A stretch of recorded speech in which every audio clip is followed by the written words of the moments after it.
အတွက်နှစ်ချမ်းခွဲပြီးဘီလက်မြင်နဲ့ပေါ်ထားပေးလိုက်ပါပြီးရင်တော့ပုံးခွန်တွေထဲထည့်ဆိုင်ပြီးရေဆိုရွှက်အောင်လောင်ပေးထားရပါမယ်10ရက်ကျော်လောက်ဆိုအပင်လေးတွေပေါက်နေကြပြီးစိမ့်ဆိုလိုနေပါပြီစိုက်ပျိုးပြီး2လခွဲကျော်ကြာတဲ့အခါမှာတော့အာလူပင်တွေမှာဥတွေများစွာဥနေကြပြီးပွားများလို့နေပါပြီဒါဆိုရင်တော့တူးဖော်ပြီးချက်ပြုတ်စားတုံးလို့ရပါပြီ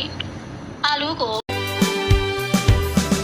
နာရီတွေစက္ကန့်တိုင်းမှာမင်းတို့တတိယနေရမှာ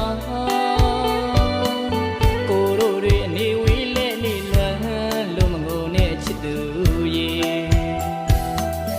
အရာရာပြောင်းလဲမစေကိုရဲ့ချစ်ကမပြောင်းလဲပါဘူးနော်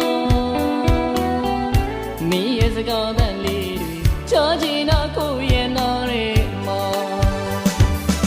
ခဏတာတွေချစ်ခဲ့တာမဟုတ်ပါ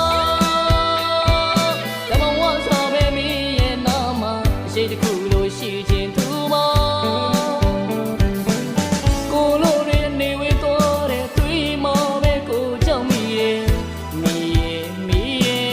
ကိုလေးပဲလွမ်းလို့မြည်ရည်လေတို့အချစ်စားတို့ငါပေးခဲ့ဘူးတဲ့ကလေးစကားလေးတွေ